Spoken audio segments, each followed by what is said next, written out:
जिसका सही तरह से ध्यान नहीं लग पाता है तो वह इस एक बात को जान लें, शिव यानी कि महादेव, उन्होंने ध्यान की 114 प्रक्रियाओं की खोज की।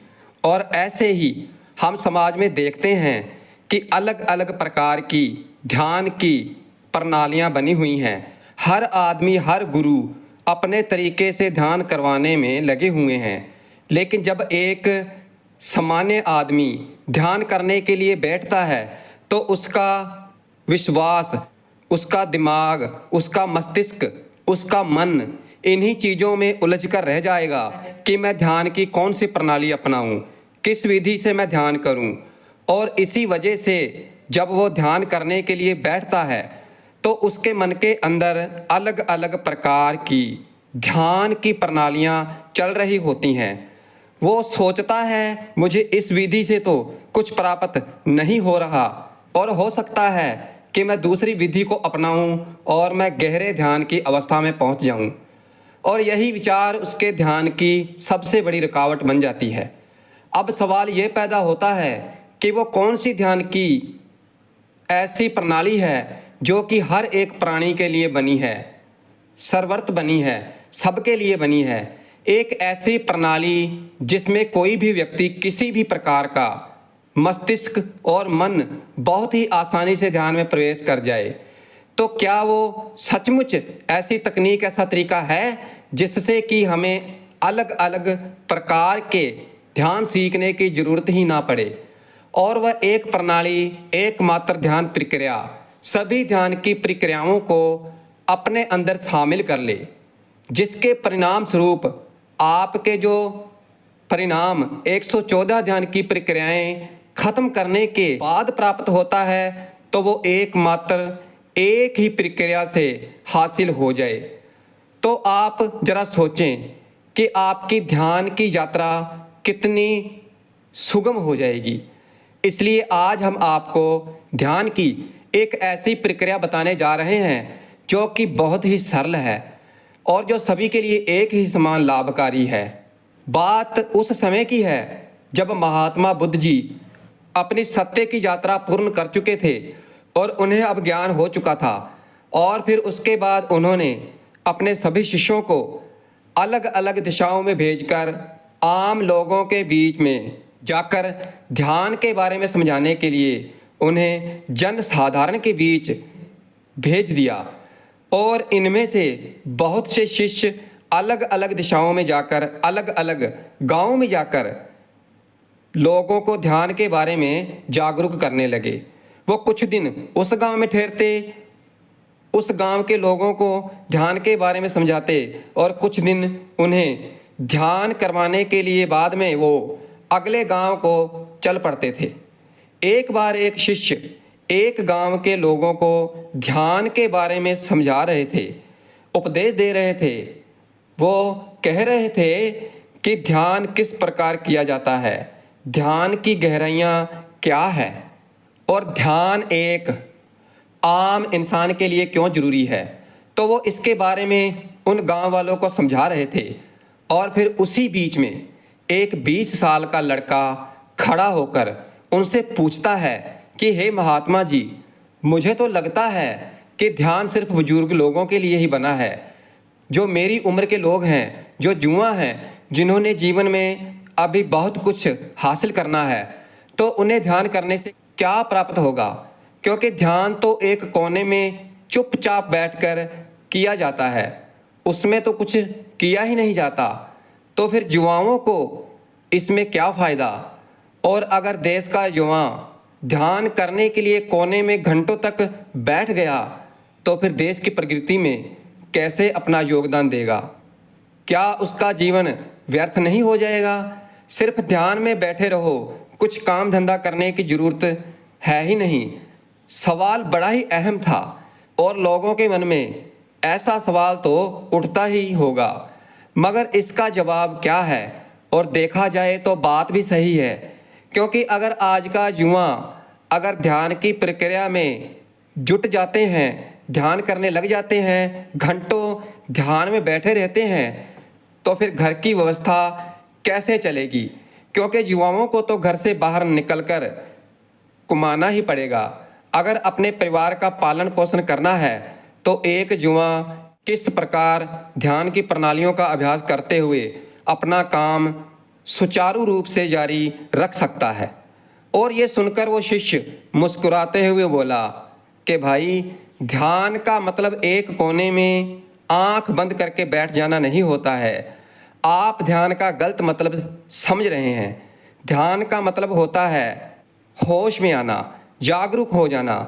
किसी भी काम को करने के लिए आप कितने मौजूद हो तो वही ध्यान का पैमाना है, और उसी से आपकी जागरूकता, आपकी जीवनदत्ता नापी जाती है। यहाँ जरा सोचो, आप किसी भी काम को सोए सोए भी कर सकते हो। सोए हुए कहने का ये मतलब नहीं है कि आप निंद्रा में हैं, लेकिन आंखें खोलकर सोना क्या होता है? आप अपनी जिंदगी के ज़्यादातर काम सोए सोए ही करते हैं। जरा सोचो, जब आप खाना खाते हैं तो क्या आप जागरूक होकर खाना खाते हैं? नहीं। आपका ध्यान, आपका मस्तिष्क, आपका मन किसी दूसरे विचारों में भटक रहा होता है, और आपकी जुबान और आपका मुंह यहाँ पर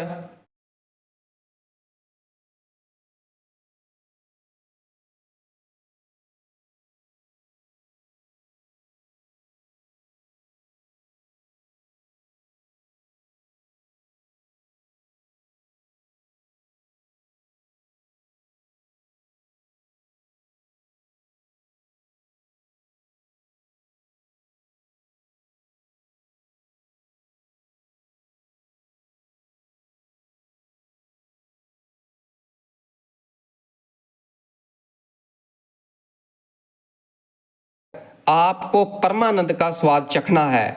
आपको प्रकृति में छुपी हुई उस दिव्य सेना को पहचानना है, उस परमात्मा की मौजूदगी का एहसास लेना है। तो फिर आपको यंत्र ना बनकर एक जागरूक व्यक्ति बनना होगा। जागरूक होकर अपना काम करना होगा, क्योंकि आप जब जाग जाएंगे तभी तो आप अपनी खुली आंखों से उस दिव्य सत्ता को पहचान पाएंगे। कुछ लोग ध्यान को अपना फर्ज समझकर करते हैं। इस प्रकार के लोग नित्य ध्यान में बैठते हैं। उन्हें लगता है कि एक सीमित समय तक ध्यान में बैठने के बाद उनकी ध्यान की प्रक्रिया समाप्त हो गई, वो पूरा दिन आराम से जी सकते हैं। जैसे कि कुछ लोग सुबह ध्यान करते हैं और कुछ लोग शाम को ध्यान करते हैं, और जब वो लोग अपना ध्यान पूरा कर लेते हैं तो फिर से संसार में घुल जाते हैं। उन्हें लगता है कि वो 1 घंटे का ध्यान ही उनके लिए काफ़ी होता है। और दूसरे प्रकार के लोग होते हैं जिन्हें लगता है कि ध्यान करने की कोई आवश्यकता ही नहीं होती। अपने हर काम को ध्यान से करो और वही ध्यान बन जाता है। लेकिन यहाँ पर समझने की बात यह है कि दोनों ही प्रकार के लोग कहीं ना कहीं उल्टी ही दिशा में चले जा रहे हैं। ध्यान किस प्रकार किया जाता है? जब हम बैठते हैं अपनी आंखें बंद करके तो हमें क्या हासिल होता है, उससे क्या मिलता है? जब आप अपनी आंखें बंद करके किसी भी प्रकार का ध्यान लगाते हैं, सांसों का ध्यान हो सकता है, तीसरे नेत्र का ध्यान हो सकता है, कुंडलिनी ध्यान हो सकता है। ध्यान कई प्रकार के हैं, लेकिन जब आप ध्यान करने के लिए बैठते हैं तो आपके अंदर क्या परिवर्तन होते हैं, जरा सोचें। आप अपनी सांसों पर ध्यान लगाना शुरू करते हैं। आप अपनी सांसों को निरंतर देख रहे हैं, वो किस नाक से आ रही हैं, किस नाक से जा रही हैं, नाक के कौन से कोने से टकरा रही हैं। आप ये एक दृष्टा की भांति देख रहे हैं। इससे आपके अंदर क्या परिवर्तन होंगे? सबसे बड़ा परिवर्तन जो होगा तो वो ये कि आप जागरूक बनेंगे, आप संवेदनशील बनेंगे। जरा सोचिए कि आपकी सांसें वर्तमान में चल रही हैं। जब आप अपना ध्यान सांसों पर लगाना चालू करते हैं तो फिर आप कहीं ना कहीं अपने अतीत, अपने भविष्य से कटकर वर्तमान में आ जाते हैं। और जब आप बारीकी से एक दृष्टा की भांति अपनी सांसों को देखते हो तो कहीं ना कहीं अपनी जागरूकता, आपका होश, चीज़ों को देखने का आपका नज़रिया, आपकी दृष्टि और भी बारीक बन जाती है। आप और भी ज़्यादा जागरूक हो जाते हैं और भी ज़्यादा होश में आने लगते हैं।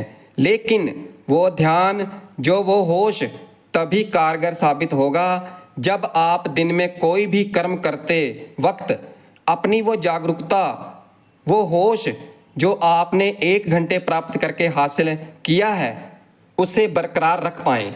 हर काम को पूरे होश में जागरूक होकर कर पाएं, तभी वो 1 घंटे ध्यान करने का परिणाम आपको हासिल होगा।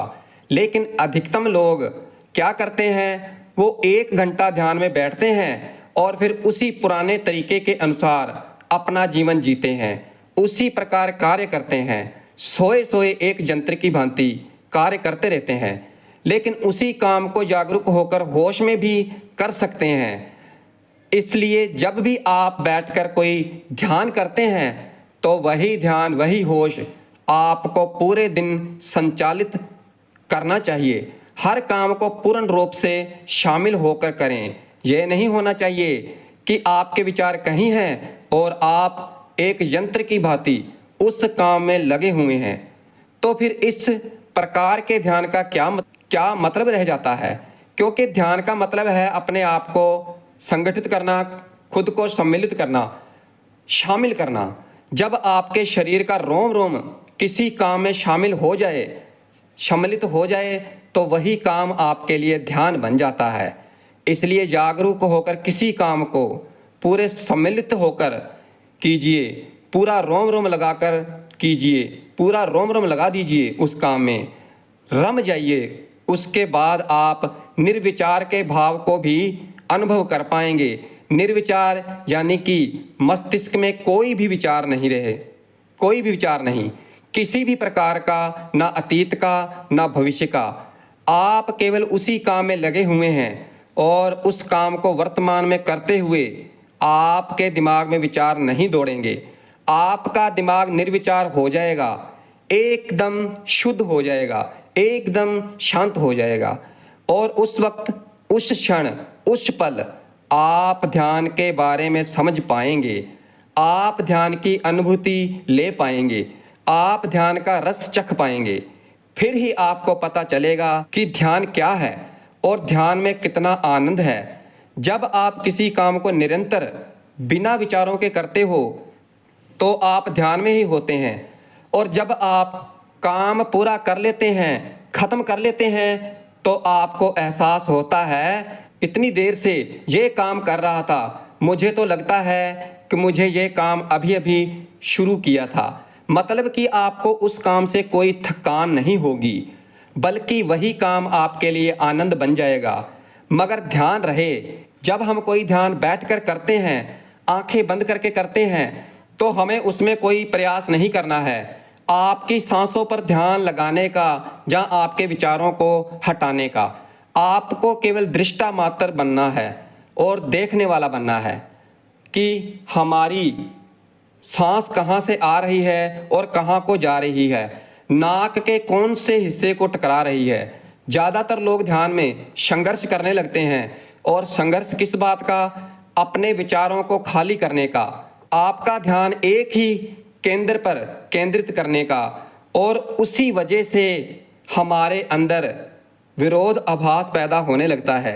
हमारा मन कहीं जा रहा है मगर हम उसे खींचकर वापस उसे इसी जगह पर लाना चाहते हैं, जिसकी वजह से एक खिंचाव, एक तनाव पैदा होता है मन में, जो हमें ध्यान में जाने से रोकना है। इसलिए हमें दृष्टा मात्र बनना है।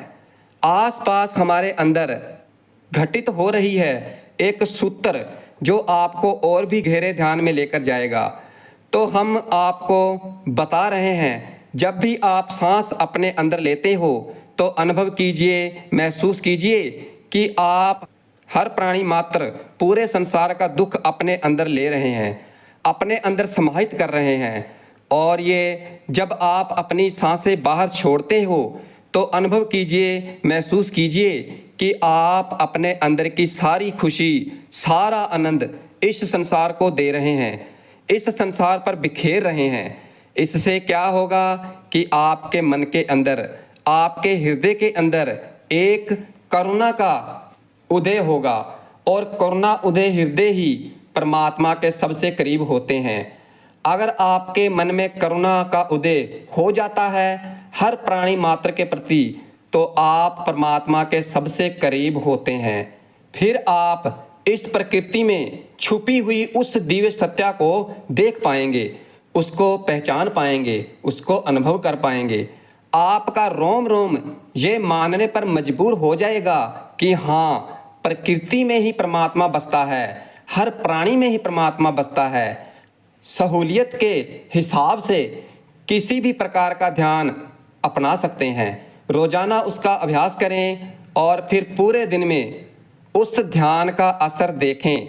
धीरे धीरे आप प्रयास शुरू करेंगे, लेकिन कुछ समय बाद वो प्रयास खत्म हो जाएगा। आपको अपने साथ जबरदस्ती नहीं करनी पड़ेगी, जबरदस्ती ध्यान नहीं करना पड़ेगा, और आपको उसमें खुद ही आनंद आने लग गया।